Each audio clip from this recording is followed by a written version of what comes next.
J'arrive. Voilà, Je le vois plus.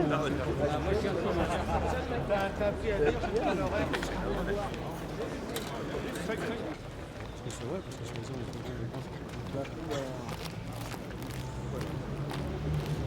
oh les cons, fais gaffe ta perche là.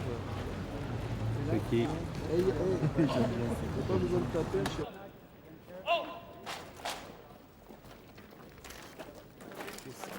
Catch. Catch.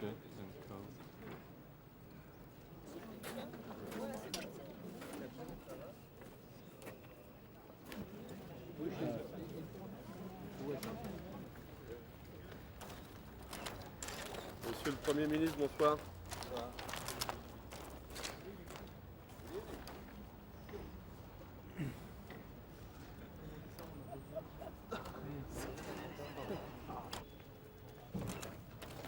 Mr. Hockey, what are you hoping to achieve?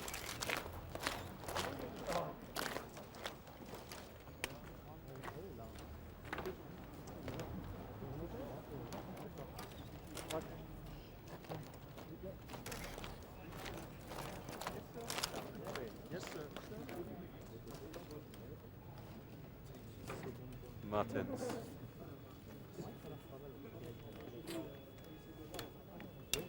Belgique. C'est celui qui se remonte le pantalon.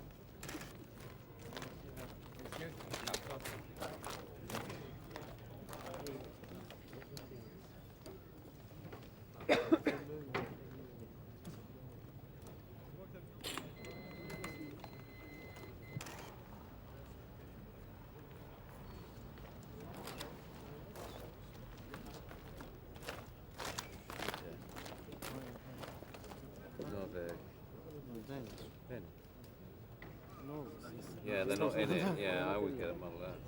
Even when I was in the bloody country, I couldn't work out. Good evening. Good evening.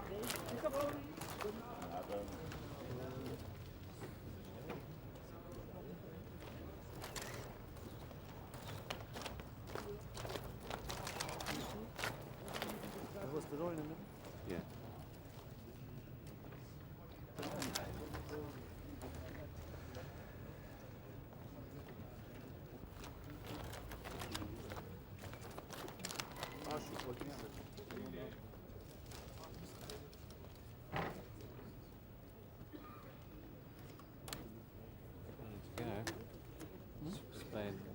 Mrs. Thatcher, what's your message to the Colchester Bombers this evening?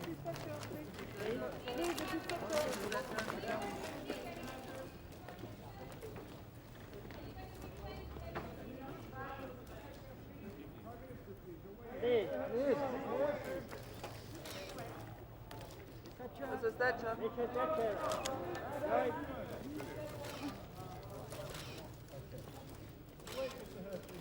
Mrs. Thatcher.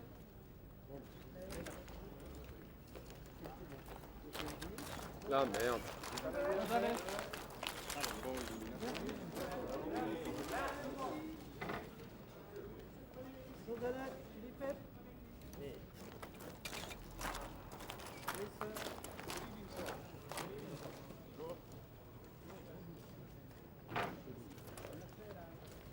Buonasera.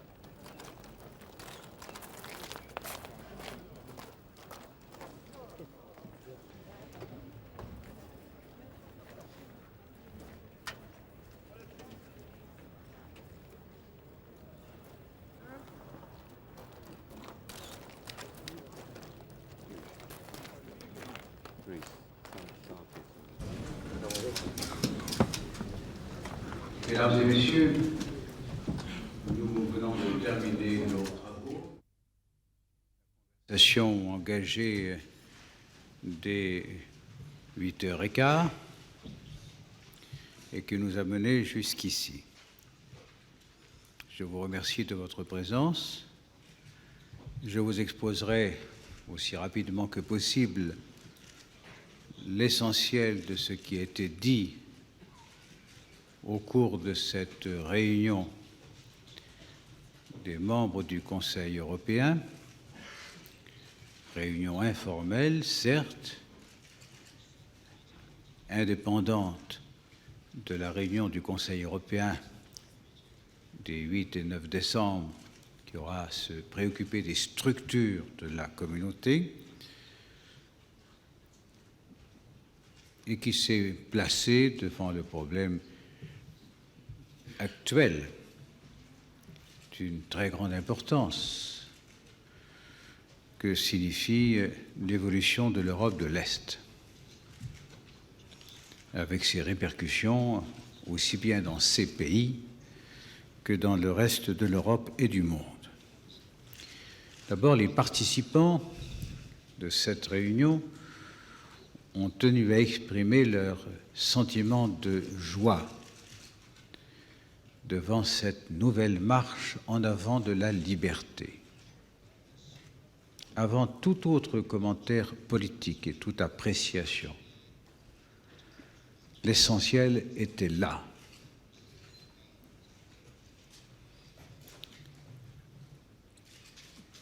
Et dans la logique de cette façon de sentir et d'agir, elle veut multiplier ses encouragements aux mouvements de réforme partout en Europe qui accéléreront le déclin des totalitarismes.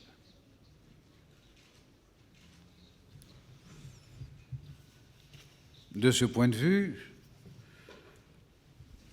nous pensons que l'existence même de la communauté européenne des 12 a servi de référence pour les espérances à l'Est et souvent de stimulant. Et qu'en ce sens, l'existence d'une communauté forte, bien structurée, décidée à aller de l'avant, est un facteur même de réussite pour la réforme vers la liberté.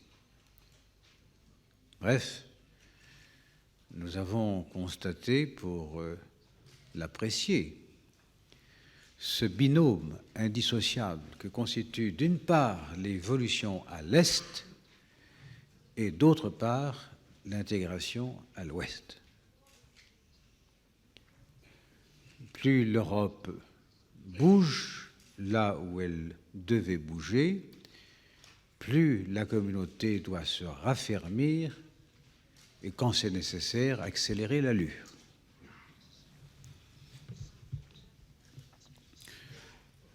Ce faisant et ce disant, nous n'avons pas oublié pour autant les obligations souscrites par la communauté à l'égard de beaucoup d'autres pays qu'on appellera, si vous voulez bien, d'un terme général, les pays tiers, les autres pays. Vous savez que nous avons des accords avec des pays africains, des Caraïbes, du Pacifique, ce qui donne naissance à une série d'accords qu'on appelle Lomé, les accords de Lomé, 1, 2, 3, 4. Mais aussi, nous avons commencé de négocier avec les pays de l'AELE, disons du libre-échange, et nous continuons d'être prêts à débattre d'accords qui pourraient aboutir à des décisions communes. Bref, nous nous déclarons prêts à coopérer à tout ce qui pourra permettre le redressement des pays de l'Est qui traversent une crise économique parfois dramatique, avec les évolutions politiques dont nous venons de parler. Nous sommes prêts à coopérer, à contribuer par tous nos moyens à cette restauration ou à cette instauration d'une économie saine et au prix, bien entendu, condition sine qua non, d'un retour vérifié à la démocratie par le respect des droits de l'homme et par la mise en place d'élections partout libres et secrètes. Les choses sont liées. Nous avons plus particulièrement traité de la Pologne et de la Hongrie, qui sont les deux pays qui se sont le plus avancés sur ce terrain, qui ont déjà apporté la preuve de leur disposition, de l'orientation choisie. Et une série de mesures concrètes ont été examinées à l'égard de ces pays. Nous avons rappelé au passage que la coopération de 24 pays décidée au sommet des pays industriels dit de l'Arche avait confié au président et à la Commission européenne le soin de mettre en ordre toute une série de mesures. Une réunion se tiendra qui devrait être décisive le 13 décembre, mais déjà des aides alimentaires, des investissements, des aides à la formation et des mesures pour l'environnement ont été décidées. Tout passe, pour la Pologne et la Hongrie, par un accord initial avec le Fonds monétaire international. C'est pourquoi il convient que cette institution agisse vite. Elle agira vite, ou d'autant plus vite que les deux pays en question s'y prêteront. Mais enfin, pour que nous soyons en mesure de nous en assurer, les instances de la communauté insisteront auprès du Fonds monétaire international pour que, avant de l'année actuelle, avant la fin de l'année 1989, ces accords soient définis. De la même façon, a été non seulement prévu, c'est déjà fait, mais également décidé de conduire à son terme la mise en place d'un fonds de stabilisation pour la Pologne. Vous savez que le projet est d'1 milliard de dollars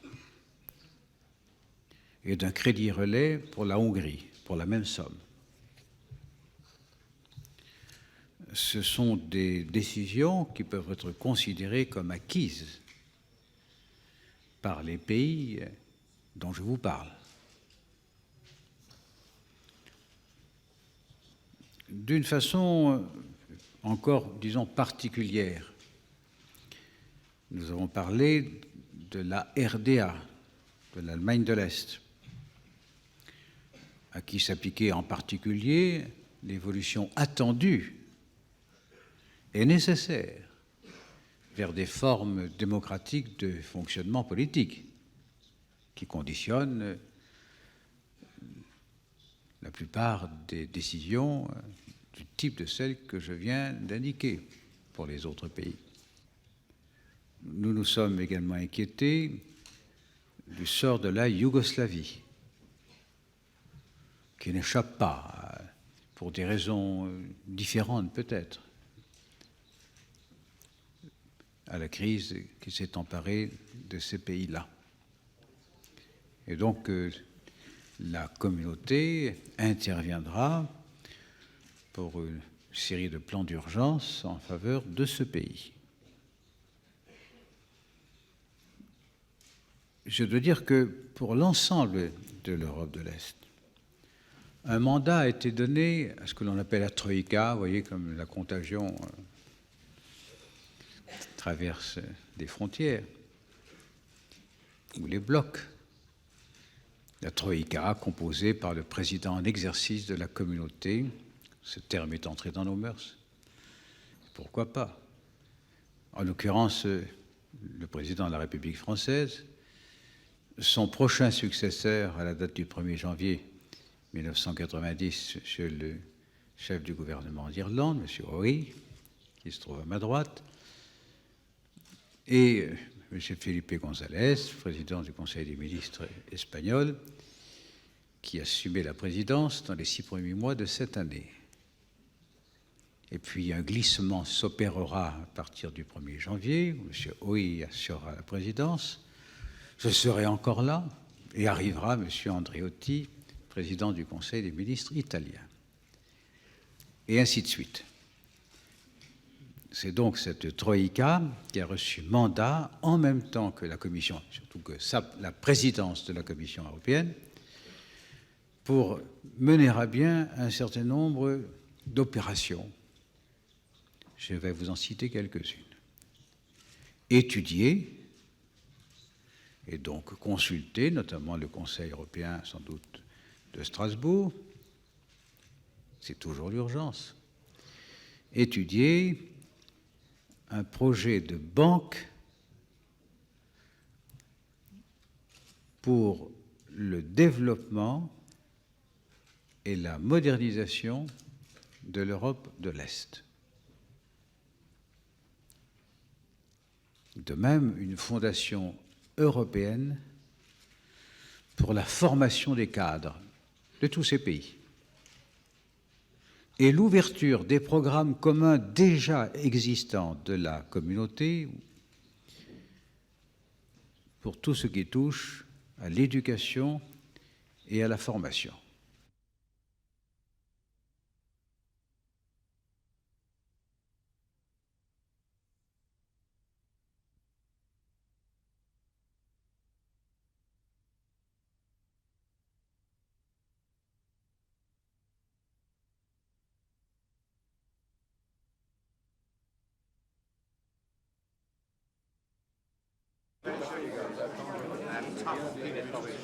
But majority were majority can be too big also. Have more than 2/3 majority.